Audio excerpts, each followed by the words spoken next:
Right. Friday night.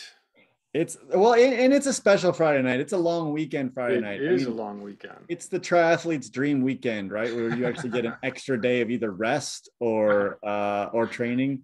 I'm trying to take an extra day of rest, actually a couple Oh, extra days of rest right now. And but it's nice when you have the long weekend to do that because yeah, we've talked about it before, going to work and the stresses of work are yeah. not necessarily recovery. Yep, that's right. Yeah, it's terrible when work interferes with training. I know. And it's funny, work doesn't really interfere with training too often. It really interferes with recovery.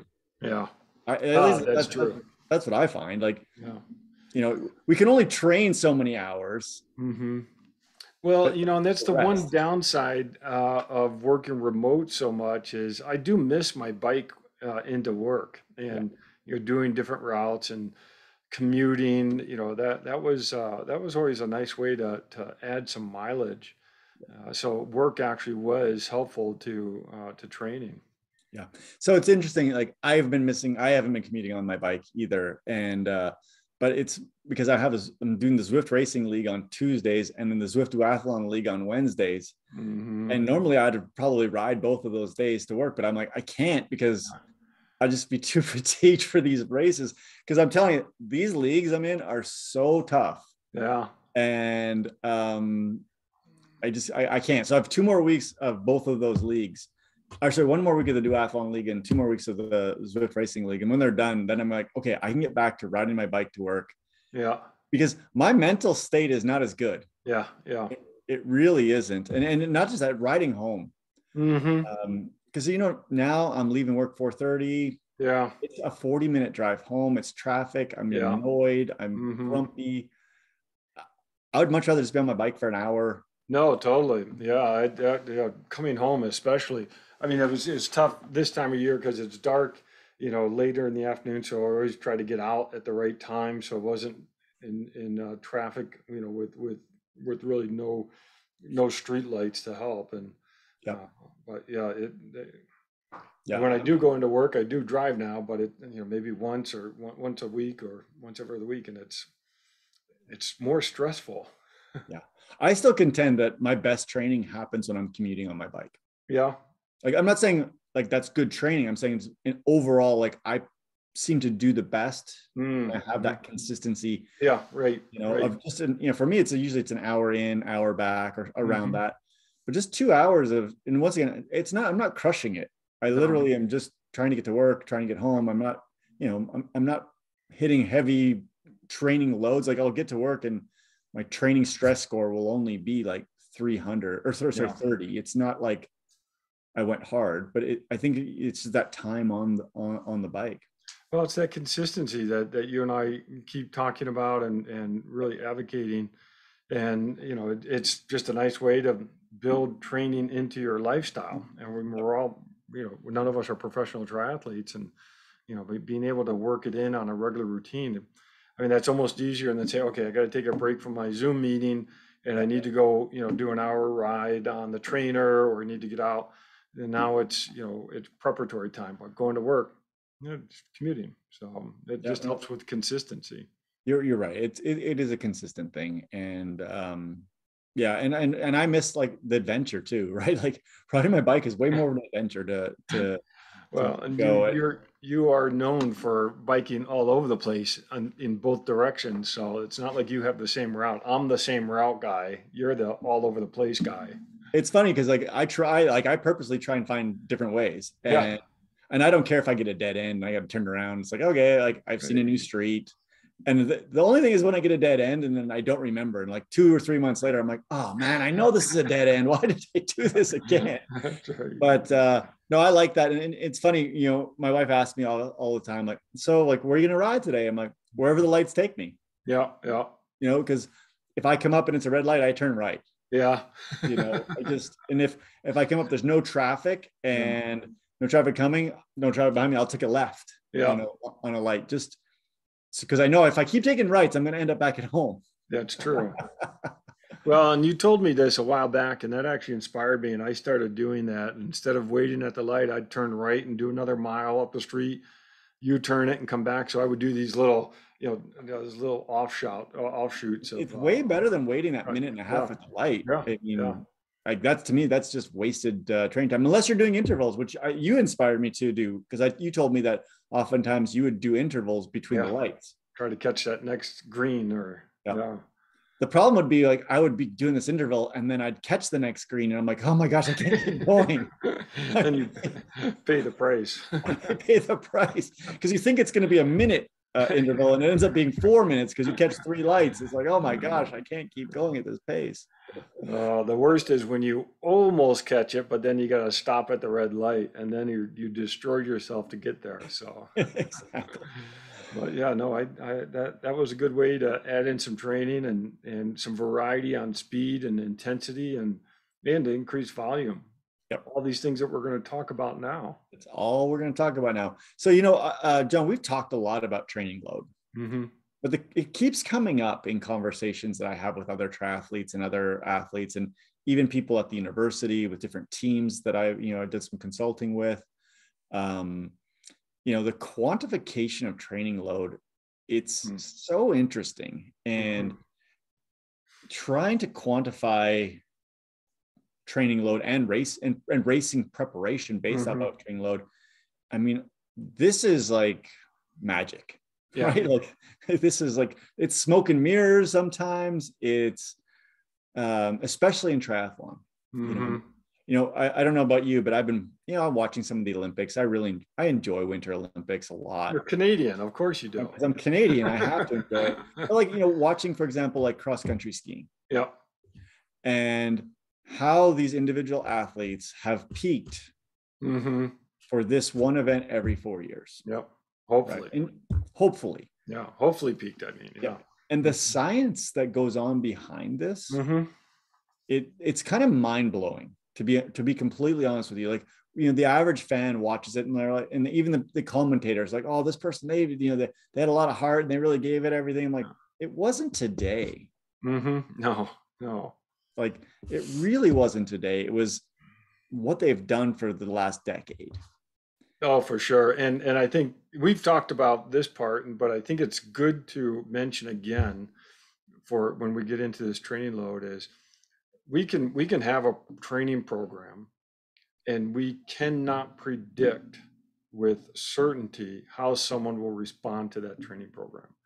And we can take the same training program right now or 10 years ago, like you just mentioned, and use that same training program now. And my response, or whoever's using that training program response, will most likely be different. It won't be the same, even though it's the same amount of workouts, the same, structure of the workouts and what have you. It is so hard to really put our thumb on exactly what is going to cause a positive training response. When you start getting down to the details, like what you're talking about, there's these broad brush strokes that we can make, but really trying to zero in for the Olympics or for peak performance, that does take a lot of effort. Yeah, and I would say that this is where a coach is so important. If a coach gets it, right? And what I mean by if a coach gets it is, like, for example, I have a swim coach. They don't get it. They don't get that I'm doing 2 other things plus some weight training. Right. They're trying to, and I love my swim coaches. They're awesome, and they're helping me, and I'm becoming a better swimmer, I hope. But when I get to the session and I've already done a Zwift race that day and a little run, and they say, okay, we're going to do 1050s kicking. And I look at them like, I can't. Yeah. They don't get it. But what I'm getting at is having somebody, and it can be yourself, that monitors everything you're doing. Yeah. And, the thing is, if this stuff was easy, we would actually have a computer program. That's right. People are working on it, like to use machine learning and use big data to actually try to do this. But if it was easy, they'd be able to do it. No, you're spot on. And that speaks to really one of our closing points that is going to be individuality. Yep. And you're right. This is where coach is helpful, and the coach really should be working with you on your training program, not using my program and applying it to you or vice versa. I mean, it's got to be, but this is where the coach is important because they can dive into those details probably a little bit more because they've have, a little bit more bigger palette of experiences with other athletes, and they can sort of pick and choose. And that's the art part of the science of Yep. getting someone to improve. But it is paying attention to that. Yeah. And in my experiences with coaches, and I've been around a lot of coaches, being an athletic trainer for so many years, there are good coaches and there are not so good coaches. No. Mm-hmm. And the number one thing with the coach, I think, is communication, right? Mm-hmm. And it's communication, like finding out when things aren't going well, like what's going on, like what's under the hood, Mm-hmm. what's wrong, or when things are going well, how can we recreate that magic? Yep. And that is communication number one. And a Mm-hmm. computer can't ever do that. Mm-mm. A computer can't tell how you're feeling spiritually, emotionally, even a little bit physically. Yeah, you could put in my physical score. I'm a 6 out of 10 today. Mm-hmm. Well, what does that mean, right? Well, And I love where you're going because you're right. The computer program can't do it because you can enter your data from your run, from your bike, from your swim, but the program isn't going to pick up those other things. The stress at work, the family stressors, going to the soccer game or going to this game for the kids, and that part is not always quantifiable to where you can put it into your algorithm. Yep. Although that's where some of the wearable tech is trying to go, so that Well, it's trying and it's providing stuff, but it's not providing enough, right? Right. And we can add more things to that, like how well did you sleep? Mm-hmm. Yeah, right. How's your nutrition been? How's your hydration been? Yeah. What do your blood markers look like? Mm-hmm. If you've done like biannual blood work, Yeah. all of those things need to be taken into account. Mm-hmm. And that's where, once again, having someone, and once again, it can be you if you want to spend the time to do it, that ultimately will, in my opinion, can make you or break you. And I don't, and I'm not against people buying like a program off the internet. Mm-hmm.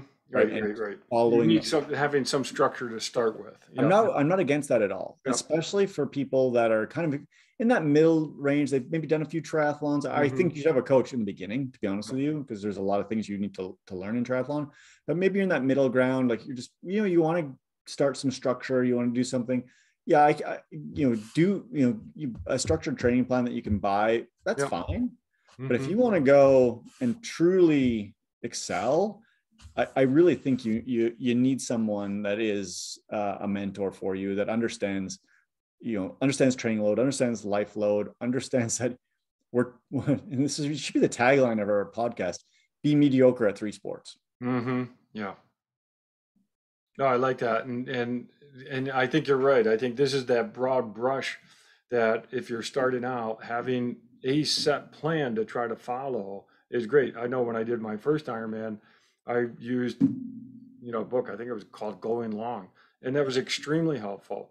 But I was able to modify based upon, the information that we have access to with, sports science and what have you, and really work into it. And so, but having something to start with was great for me back then because I'd never done an iron distance event before, and that was good. But as you tried to excel even further, having someone else who's going to look at things from an objective perspective is going to help. Yeah. And once again, super difficult. Like I think like triathlon coaching is one of the hardest things you could do. Yeah. It really is, because you're dealing with personalities and you're dealing with 3 sports. Yeah, that's right. Right? And it's not just the physiology. I love it. It's the personality. It's the mental side of helping someone train 3 sports. That's a big lift. So it's not just physiology knowledge. And yeah. So when we talk about training load, obviously we talk about a coach trying to keep track of all this for you, and maybe keeping track of it for yourself. there's a lot of ways to do this. Mm-hmm. Bernice came up with a nice article for us again, a couple nice articles this week again, that kind of talked about some different ways to quantify training load. So, John, when we say quantify training load, what does that mean to you?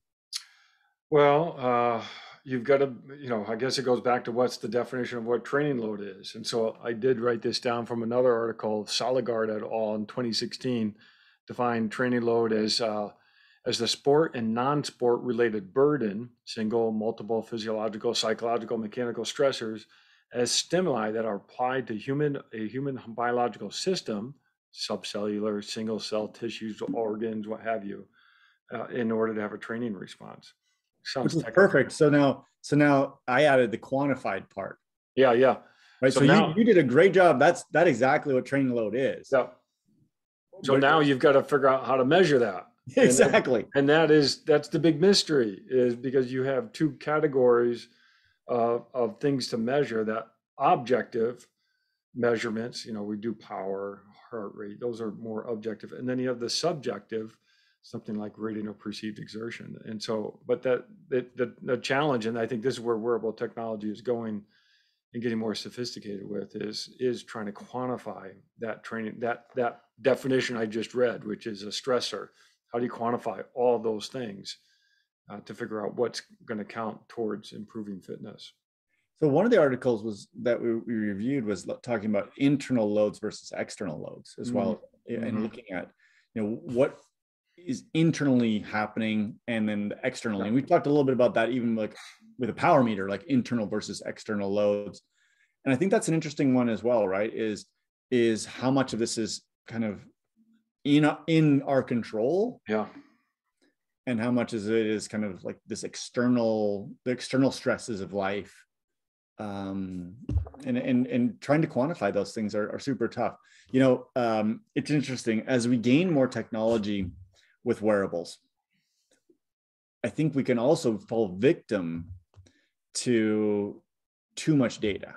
Like what data is actionable and important for what we're trying to do. Because like if you go into your Garmin watch, for example, how many metrics do you think on a high-end Garmin watch or Sun2 watch or Polar watch, how many metrics do you think you could actually get from those things? From the watch, I don't even know, but it's a lot. 30, 40? Yeah. Right. So just off the top of my head, I'm probably thinking 30 or 40 different metrics. Which ones are actionable and which ones are providing you data that actually makes a difference in your training, or do you pay enough attention to? Oftentimes for me, like I'll give you an example. Ground contact time.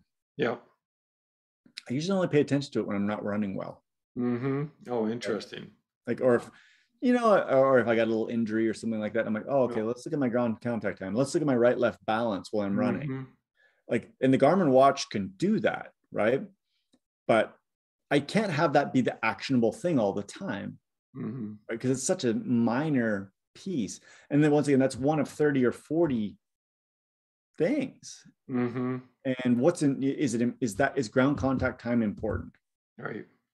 And I don't know if it is. I'll give you another one. Is Vo2 Max important when it comes up on your Garmin watch or your flight computer? Yeah. Well, both of those are interesting ones. Vo2 Max, I would say, is don't get me started on this one. This one's going to get me down a funny path, but Vo2 Max by itself doesn't tell us much at all. It tells you very little. That's right. It does give us some markers of, okay, maybe some capacity and maybe it's set zones and things like that. But it by itself, it doesn't really tell us too much. Ground contact time is interesting because it's a very good mechanical marker, and it related to running style. And so but to your point, what's actionable? Are you running and are you thinking ground contact time? Are you trying to reduce it? Are you trying to increase it? And same thing with Vo2 Max, you're running and there's nothing that it's not like you can do anything about your Vo2 Max right now. No, but people like hang their hat on it, right? And so anyways, what I'm kind of getting at is is we need to be careful that we're not, and I think sometimes athletes, especially self-coached athletes, get caught up in these the little idiosyncrasies of numbers that aren't very actionable over over time. So when we get into quantifying training load, there are some methods that are somewhat accepted, I guess. The one thing I would say is they're accepted more in single sport athletes. That's right. Than they are in triathlon. And in particular, they're accepted really well. And we talk about triathlon in swimming, in biking, and in running. There's good evidence to support quantifying those loads. And in the simplest form, the absolute simplest form, you take how hard you worked, multiply it by the time you worked, and that'll give you some kind of number. Yep. And that is the absolute simplest way.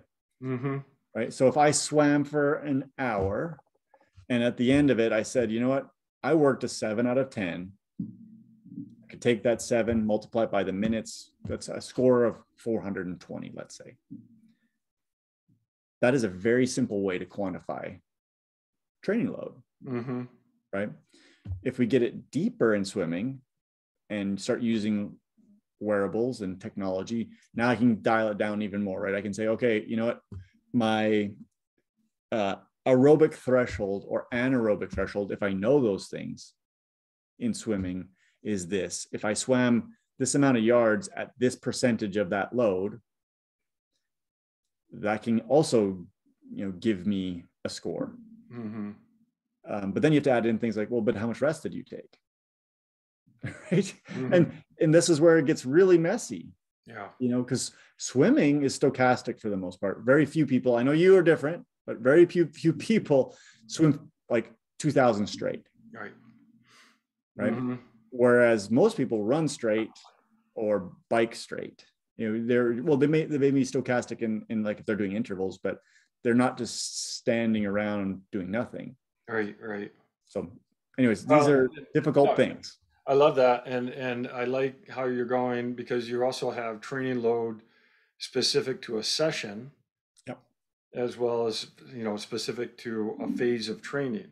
And so now you're trying to quantify your training load right now, but you also need to account for training load over some period of time, which just makes it more complicated. And if we can get even more complicated, we could use another wearable, a heart rate monitor. And there are lots of different methods to do this, where you take your heart rate, look at whatever zone your heart rate is in, and let's say you're doing a 5-zone model, which is a typical model, with 1 being the easiest and 5 being the highest. And you calculate how much time you're in each zone, and then these are weighted. So if you spend more time in a higher zone, it's weighted higher. More time in the lower zone, it's weighted less. And then you can calculate a heart rate training impact or training load, which is an interesting one to do. And a lot of people do something like this, but it doesn't work so well in swimming. Well, and we haven't had a lot of heart rate monitors for swimming. Now it's becoming a little bit more common with the Form goggles, and now Polar has that Tempo heart rate monitor that you can wear, because it's hard to wear that chest strap in swimming. When I do wetsuit swims, I always wear my heart rate strap under that, but it's not like I'm checking my heart rate during swimming. It's always a post swim, inspection. And the post swim works, right? If you're looking at the training load. Because at the end of the day, it's like, okay, my training load was this. It's not about the individual, not about the individual session. You do what you do, and then you come up with the load at the end. And now one of the things that we do when we coach is we have a coach is they're going to prescribe a session and try and estimate what the load is on the front end. Right. And that's in swimming is quite difficult to do because of that exact thing. Is if you're trying heart rate, you can't look at it as you're swimming.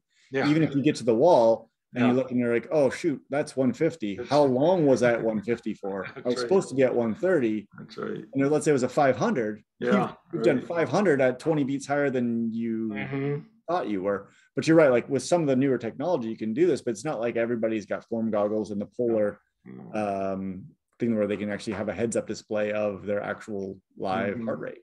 Yeah, no, that is tough. But and you know, heart rate does work because it's related to rate of oxygen consumption. Now, VO2 max, yes, is related to VO2 max, but VO2 rate of oxygen consumption, right now we're consuming a certain amount of oxygen, and our heart rate is related to that when we're doing submax steady state exercise. If we're doing intervals, the heart rate will spike and there get a little disassociation between VO2 and heart rate. Or if you're doing strength training, heart rate is not a good predictor of VO2, but people still will measure heart rate during strength training, but it tells you something other than rate of oxygen consumption. But during, you know, a run, when you're looking at your heart rate, what you're really doing is trying to understand your rate of oxygen consumption, because that's telling you how much your aerobic energy system is being stressed. Yeah, no, you're spot on. And the interesting thing is when we look at heart rate, and I kind of like heart rate, to be honest with you, because we've talked about it many times, it's like it's telling you what's going on. Yeah. So let me give you an example of why I like heart rate versus in swimming or in running in particular versus pace. Is when let's say I'm swimming, let's say I do 10 100s and I have 20 seconds break in between each one. Okay. So if I look at 10 100s with 20 seconds break, if I say, okay, I did 1,000, and hypothetically, let's just say I did 1,000, and the total time, let's say the total time I did it was 20 minutes. Okay. Okay. So I did 20 minutes. If I look at pace during that 20 minutes, I had a certain pace when I was swimming. Yeah. But then when I was stopped for those 20 seconds, I had 0. Right. And if I quantify this based off of average pace for those 20 minutes, my average pace is actually not going to reflect my actual load, but my heart will, right? Because let's say when I'm doing my hundreds, I have a heart rate of 150. When I rest for the 20 seconds, my heart rate may drop down to like 110. My heart didn't stop beating. It's not like I went from load to no load. Like it actually, I was still getting an aerobic benefit to my heart, right? And it's the same running. If you know, let's say I go for a 10K run outside and I happen to be in a busy city, and every half K I hit a light and I stop. Yeah. My pace, my average pace for that 10K is going to be really slow, right? My actual running pace might be 45 minutes, but my total time on my feet might be 55 minutes. And when I was stopped, I didn't have a 0 heart rate. No, right. I had 0 pace, but I didn't have 0 heart rate.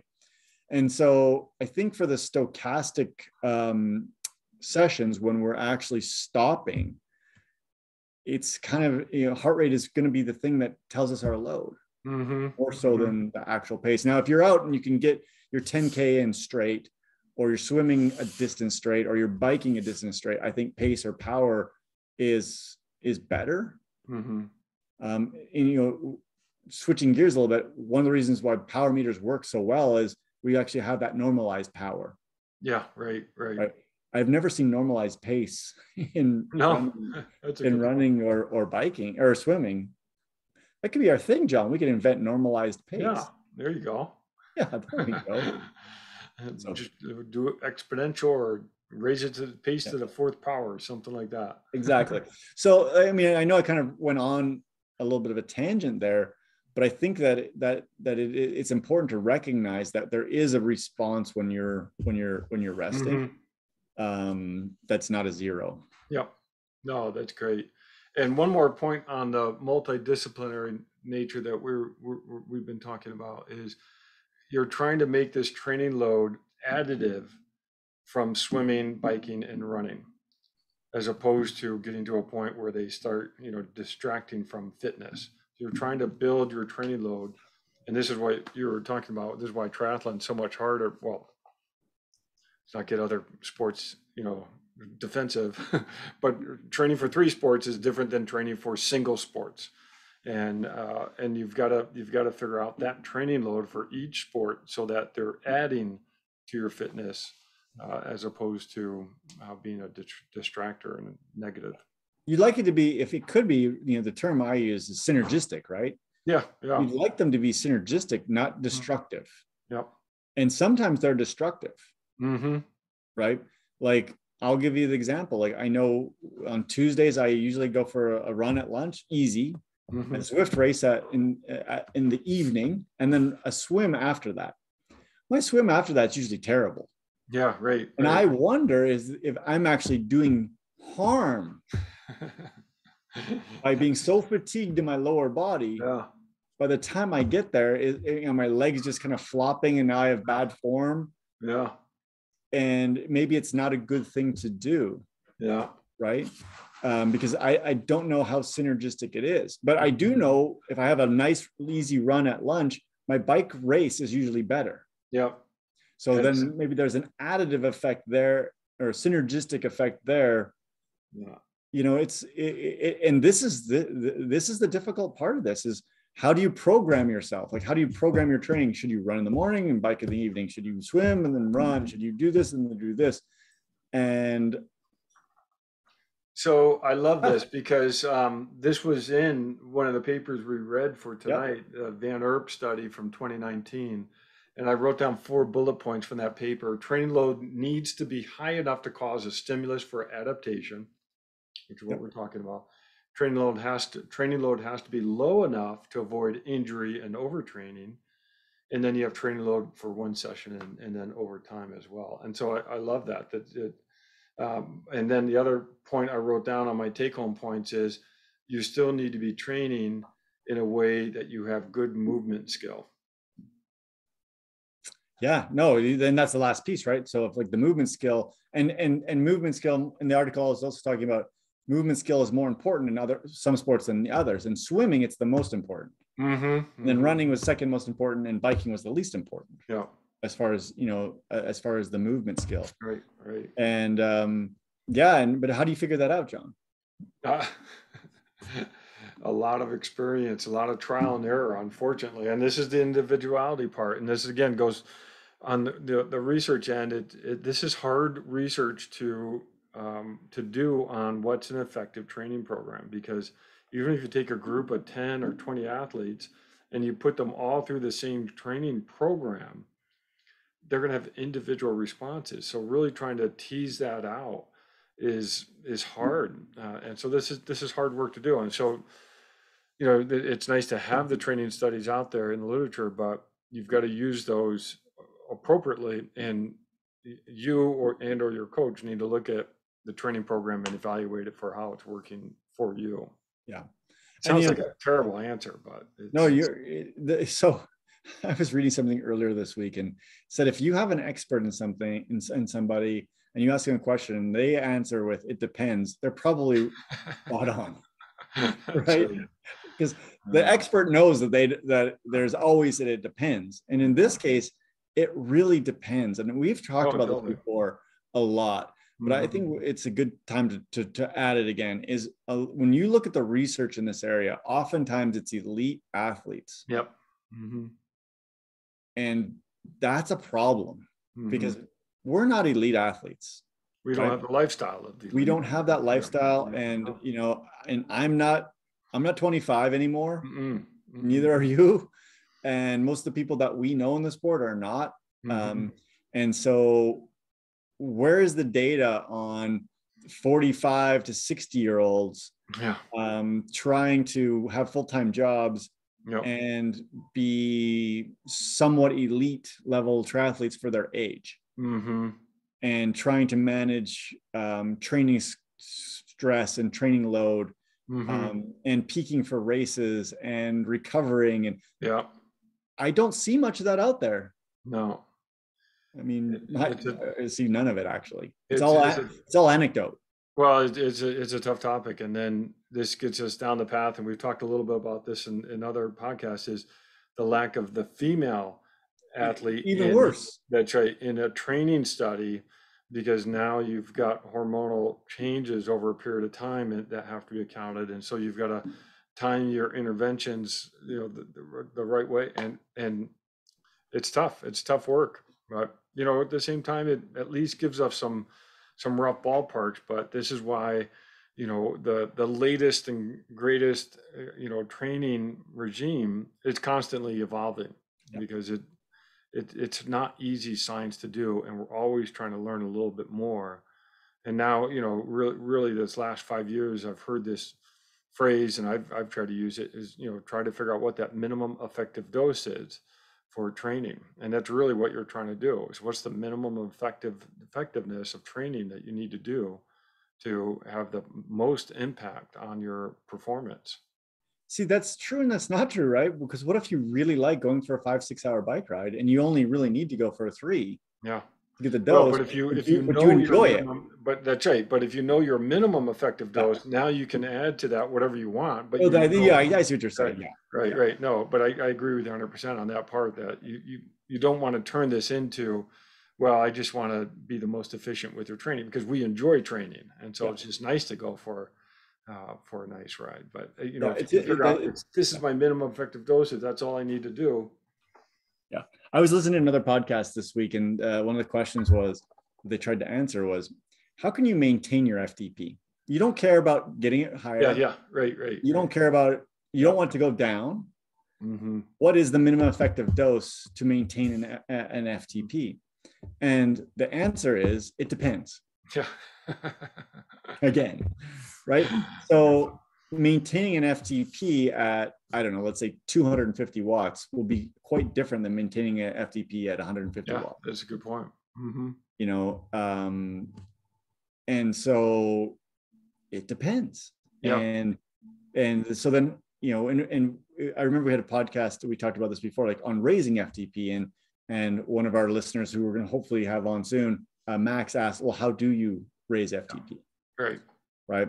And it depends. Mm-hmm. Depends where you're at, because if you're closer to your ceiling, it's a lot harder than if you just are starting out, or if you've been plateauing for a long period of time.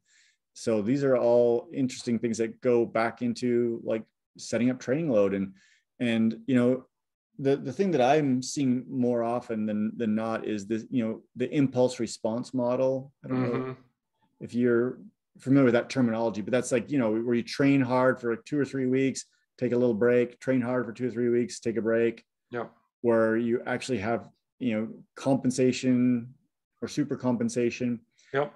I think in general that seems to work pretty well for people. And I think that, I know personally for me, like mistakes I've made in my own training are when I try and push too hard for too long. Yeah. Right. And don't kind of detrain a little bit every now and then.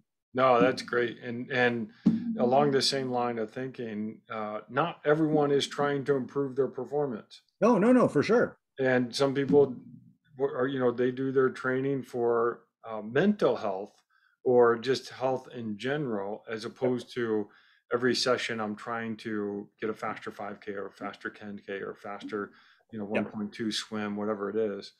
And so that's always important to keep that in mind. And then the part on knowing what the goal is, right? Yeah, that's right. You gotta set the program based upon what your goal is. And the other take-home point that I'll say now, because you mentioned it, add intensity in your training program based upon your race goals. Yeah. So you're exactly right. So, we've talked about this before. If you're going to do an Ironman and your race goal is to run, 5-hour marathon. 5 hours, right? 6 hour, right? 6-hour marathon. You're, doing sprint training, at 5-minute miles isn't really going to help you. No. That's because we've talked about this many times, is like specificity is important, especially as the closer you get to your races. So let's I know you and I can just talk forever on this stuff, but the way that I quantify things, we talked about it before, is using like ATL and CTL. And building those. And I know we've talked about it before, but I think it deserves a revisit, because I've changed kind of my thought a little bit on it since we've last spoke, and that's the sign in my mind of becoming better is taking new information and change our mind a little bit about things. Oh, well, I may need to update the video that I've given for my students to watch this week. So, and by the way, so I was recognized 3 times this week at the university for, hey, you're the guy from the podcast. Oh, I love it. 3 times. So, I think what it is, the mask mandate was lifted and I haven't been wearing my mask around. Yeah. And literally 3 different people I've never met before. I'm like, oh, really? Which one did you watch? And I was like, I feel like a little bit of a celebrity around That's right. university now. So I don't think you're gonna have to update it too much, John.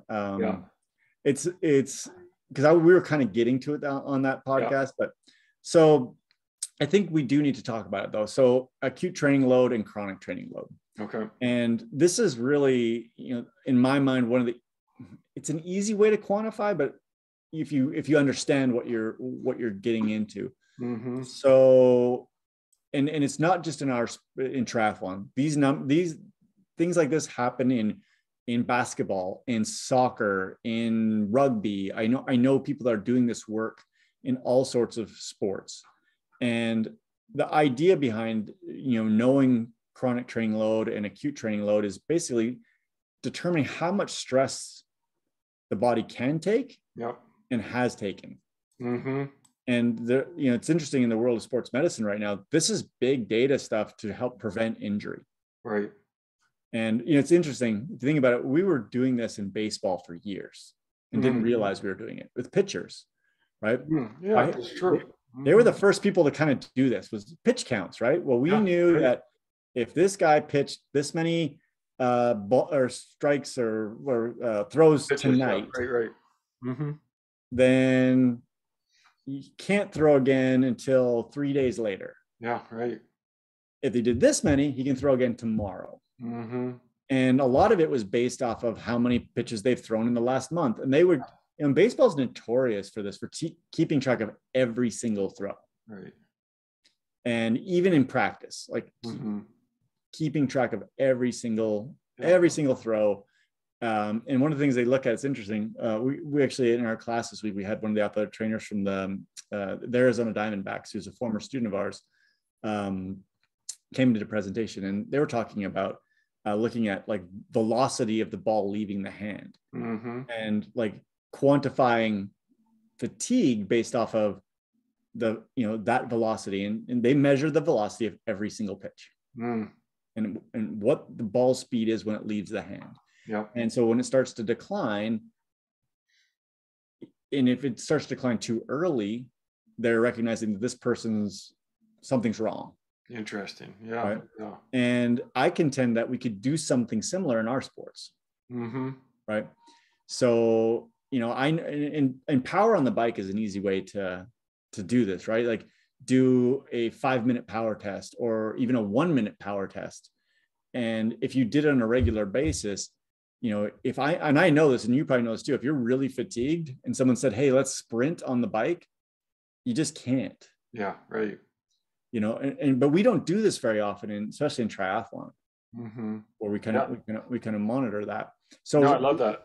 So we do it through mathematical modeling in a certain sense by using these metrics, that acute training load and chronic training load. So I guess we should define in just really briefly what these are. Well, let me throw this comment in because it goes along with what you're saying. I want to get to it before you go right into the ATL and CTL a little deeper. Matt says, I do a lot of my training by feel. I could have a low volume week, but super busy with work, and every session suffers because of it. Some weeks are the opposite, where I'm up in volume, but the sessions feel great. And so this is what you're speaking to in terms of, linking that performance and even a subjective feeling with the training load. Yeah, no, he's 100% right with that, and a lot of my training is off of feel as well. Like I have an overall goal for the week, but I also know when to pull the plug. Yeah. And say, okay, I'm supposed to have an intense session on Thursday. I'm not going to do it because, and oftentimes what I do is, let's say I have an interval session that's on a Thursday, and I'll do the first interval. I'm like, oh, that's not what I think it should be. Right. And I'll flip the switch. Mm-hmm. Like, you know what? Let's not do this. Let's go to something else. Let's just ride, maybe do 30 minutes of easy riding and call it a session. That's good. That takes maturity in terms of an athlete to be able to do that, because the tendency is to, you put down, you're going to do this, you're going to do it. Yeah. So that honestly, that's the hard part for me, is especially, and I think for a lot of people, if you get away from your house and you're biking or running, man, it takes an awful lot for me to call my wife and have her to come pick me up. Yeah, right. I'll struggle to get home. I'll struggle, So yeah. So anyways, let's talk about chronic training load to start. Okay. So the way I look at chronic training load, and it sounds like a weird thing, chronic, is it's kind of like where you're at overall as far as amount of load that you've taken in a set amount of time. And in Training Peaks, they use 42 days. I contend it's longer than that. It's like, if you've been training consistently for several years, you have a higher chronic training load built up. You're more robust, basically. Your tendons are more capable of taking on load. Your bones are more capable of taking on load. Your heart, your lungs, those are all able to take on more load. But the idea of doing it mathematically is looking at the last 42 days. Some people use the last month, and basically getting we call it an exponentially weighted average of those days. And I'm going to share some kind of a document that I have here that actually shows this in a graph. I think it'll help. And I can, for those that are listening, I can talk through it. So share this screen. Okay, so can we see that screen, John? Yep. Okay, so what we're looking at here is we're going to concentrate on the red right now. Okay, so when we look at the red bars, we're looking at this, the impact of days before the current day. So here we're at like day zero, right on the left-hand corner. And if I go a month away, the impact is about half of what it was today. And that number, that would slowly keep going down lower and lower and lower the more time. And so yesterday's training is going to have some effect on my chronic training load, but because we're talking about this over many days, it doesn't have that significant amount of influence on my overall load. Some people refer to this as kind of, and I hate to use the term fitness, but some people refer to it as their fitness. So they're building up fitness over time. Right. And it takes a lot of time to build up fitness. And we've talked about it, I don't know how many times. It'd be interesting we should do the drinking game. Every time we mention consistency, you and I have to do a shot. Yeah. But it takes into account consistency. So consistent training over time builds fitness. Yeah. What doesn't build fitness is going really hard once a week, or go really hard for a week and then take 2 weeks off and go really hard for a week. That doesn't build this over time. And really those red bars are ultimately impacted on today. So day zero, based off of, I guess, many days worth of work. Okay. Then if we look at blue is our acute training load. So we see this is exponentially weighted over 7 days. So the day today, what I did today has a really big effect on ultimately how I'm feeling. Yesterday has a big effect. The day before has a big effect. So if we think about this in kind of an easy way to think about it, let's say today I went pretty hard today. Let's say I went out and I went for, it doesn't have to be intense, just a lot of load. Let's say I did a 4-hour bike ride, but it was zone 1 or zone 2. That's still that's a lot of load. But yesterday I did nothing. So in general, I probably performed okay today. Whereas if yesterday I did 4 hours, and then I wanted to go 4 hours again today, that would definitely have impacted me, right? And today's ride would have been harder because I'm accumulating this load, this high level of load, and because it's closer to the day, it actually makes things more difficult. Mm-hmm. Sometimes we call this fatigue. And so we look at fitness versus fatigue is kind of how we quantify this. And we can, from this stuff, take, and this is kind of bigger picture stuff, but we can take this information and we can put it into another graph, which I'm going to stop this one. And I know we've shown graphs like this before, but this is, are we seeing that one? Yeah. Yep. This is the performance manager chart. Mm-hmm. Where over time, and this is a nice way to see this. This is before we just showed you how these things were calculated, but this is load over time. So if we take this athlete and we say this is back in basically January. So this is a triathlete and we're going through to a September race. Okay. So at this point, they have an ATL and a CTL. This is why this is so perfect, of exactly the same number. Hmm. So their acute training load and their chronic training load are exactly the same. And so that basically means they're at a level position, right? They're not in that great a shape, but they're not really fatigued either. Right. And then over time, if we look at the blue line here, Yeah, that's a nice progression.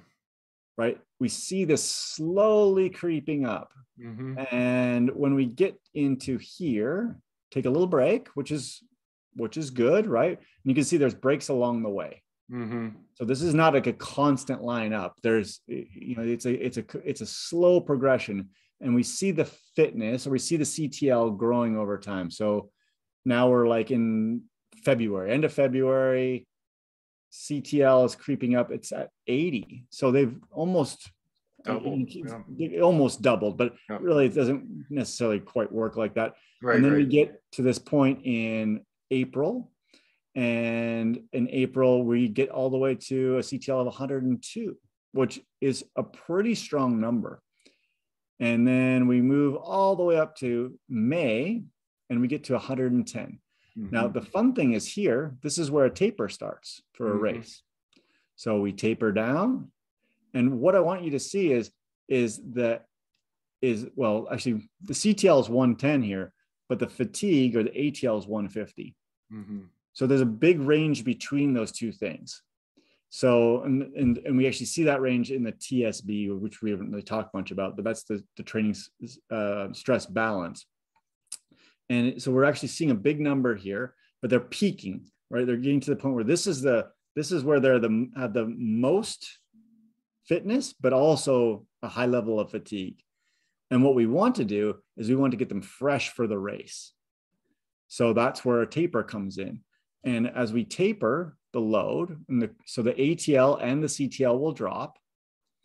And the day before the race, their fitness has dropped to 99, but their fatigue's dropped to 79. Mm-hmm. So their chronic training load, because it's built up over time, is still high. Like a score of 100 is a pretty strong score, but they're not fatigued. Mm-hmm. Now, this is where I don't necessarily like the term fitness, because I actually feel like they're actually really fit right now. Right. That's a good point, because you're fit, but it's not like you're losing fitness at that point. Yeah. And so that's why this is not always like, that's why I'm not a super big fan of looking at CTL, especially during a taper, mm-hmm. because they're still doing stuff in here, right? We've just decreased the training load to allow them to become fresh to race. So then on race day, in one day, they go from a CTL of 99 to a CTL of 108. Yeah. Right. Which is mathematically it happens, but it's like, it's not real. Yeah. So Well, the 108 is actually probably their fitness level. Yeah. Right. Before the race, because you're obviously not going to race again right after that race. Exactly. So So then if we look at the next day, which I like to do, yeah. look at the next day, Mm-hmm. they're in one day, they dropped, like, because they didn't do anything the next day, right? They dropped to 105. And look at their, so if we look at the yellow, which is their TSB fatigue level, they went to a minus 26. Mm-hmm. Day before, they were a plus 20. Yeah. But that's what racing does. And I think it's important to see this as well, because I know there's people, especially you see pro triathletes do this all the time. They train the next day. Yeah. They get out, they jog, they spin on their bike, they do this, they do that. I don't know how important that actually is, right? For the average person, because you're gaining so much fatigue in one day. Yeah. That to me, like, even if we look at the green number or the yellow number, we went from a fatigue level the day before the race at 79, then the day of the race, 134. Mm-hmm. Right? The impetus of that race is so high that it's doing damage. And we're seeing some stuff like with heart tissue in particular, or we're seeing the metabolites of muscle breakdown of heart muscle tissue, like for 4 or 5 days after a race, especially in older athletes, that, I think we do need to be careful when we get into that. So this person, they rested, right? They rested, got really fresh again, and then did another build, because the next race was down here, all the way down here. And so built, little break, built with breaks along the way. Then a relatively long taper, because this was the A race of the year. Okay. Right. And so maintain for a little bit, and then did a big taper, a little bit of intensity, and then another big taper. So they were super fresh. So the day before the biggest race of the year, look at the form here, it was 28. Yeah. But the fitness was almost exactly the same as before, right? As the race before. And the interesting thing is this race was done better. And in my opinion, fitness is basically the same, but they were fresh, even fresher. Right. Yeah. The fitness number. But yeah, that's a good point. It's not a performance indicator. It's not always a performance indicator. And so for this athlete, now looking historically back, we can take what we learned on this season and build to the next season by doing something similar, and recognizing this athlete did very, very well when they peaked, at the high in the 110s to 120, and rested all the way, or got all the way back down to 97 with a form about 28. And then they had one of their best races they ever had. Yeah. Right. And when you're talking about the individuality of it, I've seen other data from other athletes that they'd have been too rested. Right. And they actually wouldn't have performed as well given that experience. Well, and that's the part of coaching and that individuality is, this athlete responds well to a longer taper. Yep. And responds well to not a very steep ramp. Yeah. Like, honestly, this is not that steep. So we went thinking about from the bottom here, we're July 13th, peak August 15th. So that's 2 months to go from a CTL of 90 to a CTL of 120. Right. That's a long, slow build. And where I see issues with people is when that is too steep. Right. But I got to be honest with you, I've also seen athletes, especially younger athletes, that can handle steeper ramp rates. Yep. Right. And that's, once again, that's the individuality of the athlete, and knowing yourself and looking back historically at this data so you don't make mistakes, or you replicate the things that worked. And I think oftentimes, once again, people get kind of myopic in the data of today and not looking back at well, what worked for me in the past probably will work for me again. Yeah. But then we have athletes that are like, okay, yeah, it worked for me, but I want to do better. Right. Like I know I had the best race of my life last year, but I want to have even better. So Yeah. That's right. then they make alterations to this stuff. And once again, this is a whole season of somebody. I was just going to emphasize and this is where you started and we started talking, is this is a long-term process. Yeah. This graph is 9 months of data, 8 months of data. 8.5, 9 months of data. Yeah, and that's not even not going back to what was done last year or the year before, and so it is a long process. And this, in our Las Vegas Stride Club, our theme for this year is to enjoy the journey, and you've got to enjoy all that time, or at least most of it, to be able to get it done so that you can ultimately improve your fitness and have a great race. No, you couldn't be more. Yeah, you couldn't have said it better. It is super, super important. So here's what we're going to do. The same athlete, I'm going to show you data all the way back to 2015. Okay. And just so we can see some consistency here. How do I? All right. Well, you bring that up. I'm going to go through some take-home points that we've talked about. We talked about individuality of training responses, consistency. Volume is not the only way to go. You do have to have life balance.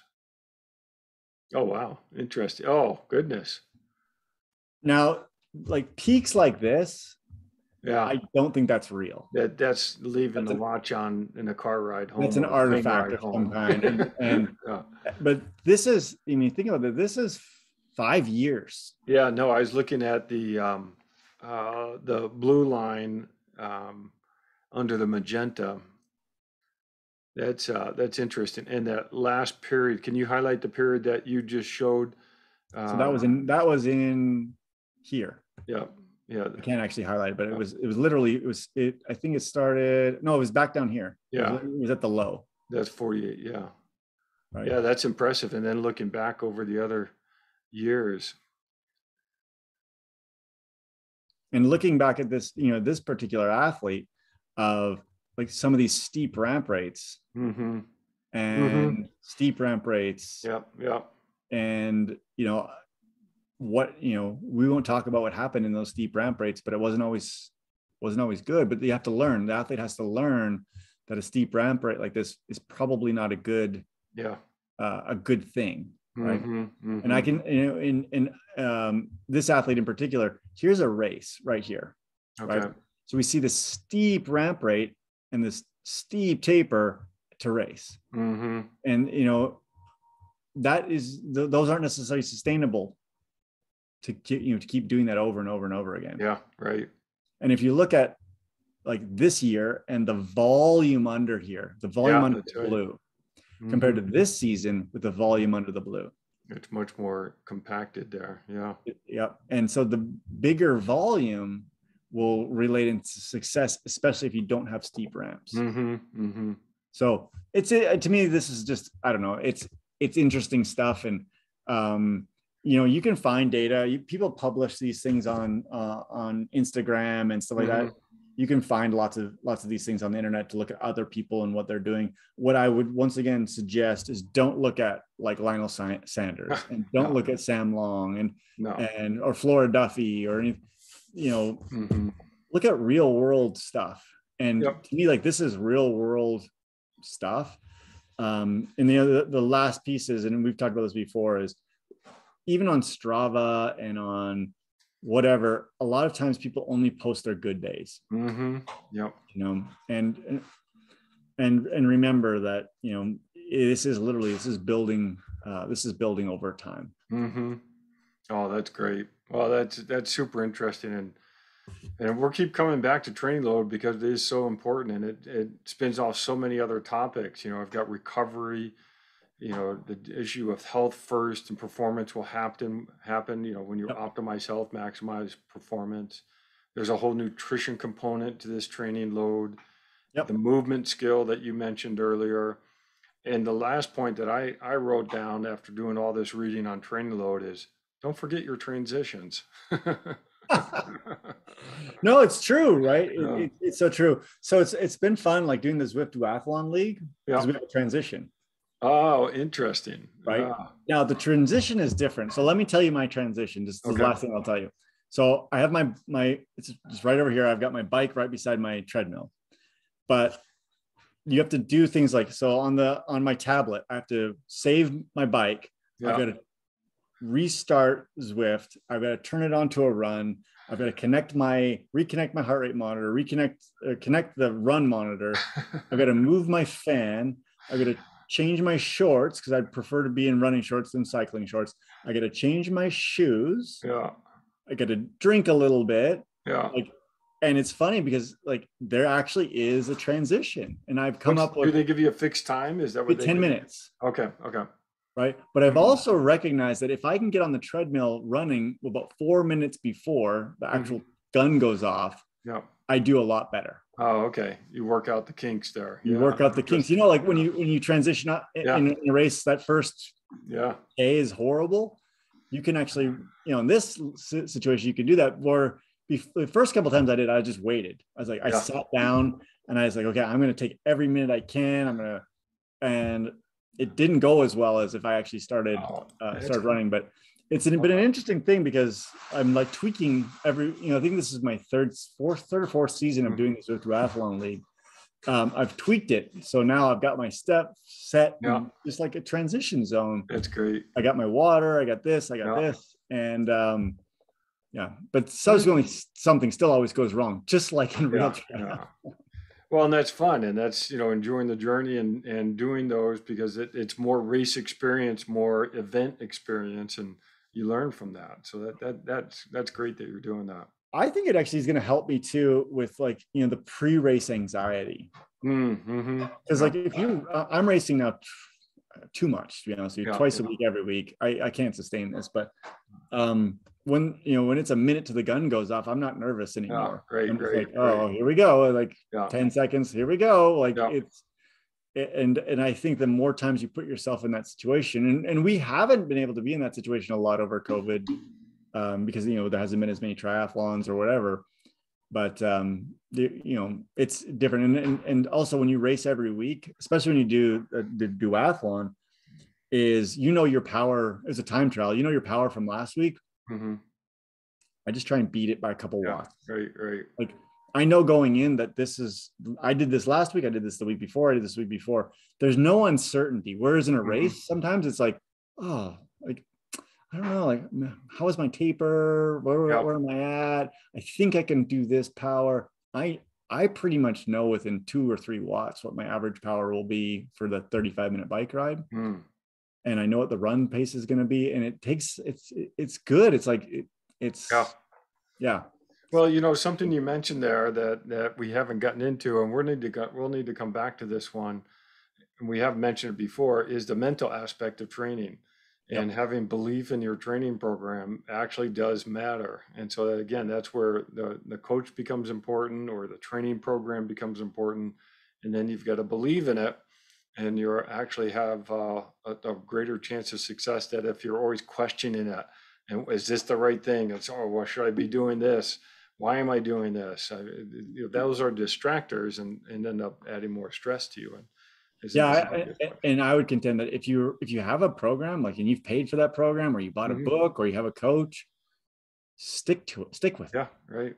Like, don't be questioning why am I doing this? Like, you can question your coach. Don't get me wrong. Like, what's the purpose of this? Like, if you want to know, but still do it, right? Because you hired that person for a reason. That's right. And I got to be honest with you, like if you hire a coach, the first race or two might not go so well. As the coach learns you, right? Learns how much taper you need, how much load you need. What I've seen other people do is they hire a coach for a race. It doesn't go so well, and they're on to the next coach. Yep. Right. That's really unfair to the coach. Right? It's really unfair because you're giving them one shot at making you this, giving you this awesome experience, and it didn't go so well. You gave them like 3 or 4 months to to do something that really like takes years. And, we talked about Blumenfeld before, and, they've been in the same program for 10 years to win an Olympic gold medal. Right. You don't think there was mistakes made along the way and a learning process? Now, if you're with the same coach for 3 or 4 years, or let's say cycles, and things aren't improving, you're not showing any gains. That's not maybe you need to move on. And we see pros doing that. I mean, they'll switch coaches at some point, but it is a matter of getting to know that athlete, and you got to have that relationship, because there's a lot that goes into this training load and training program. Well, it is interesting, when we look at that, and then like ultimately, the other thing is it's one day, like the race. Yeah, right. Like, you can actually have a bad day. You didn't sleep well for a couple of days. Your nutrition wasn't perfect or whatever. And it's like, well, I did just as good as I did last year, and I didn't have a coach. Yeah.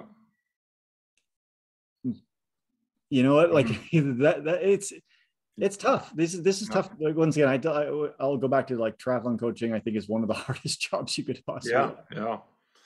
Yeah, because and then the other thing is you don't have that many events in a year. I mean, it's not, so you have fewer checkpoints. Yeah. And we've covered a lot of ground here. Yeah, we did, man. It's 7:20 already, and keep talking, but this was great. Hopefully this was educational. Yeah. I'll add this one to my students' viewing list. Oh no, I'm gonna be more focused around the university. Hey, you enjoy the long weekend. You too. Stay out of trouble, okay? Yeah, get some training.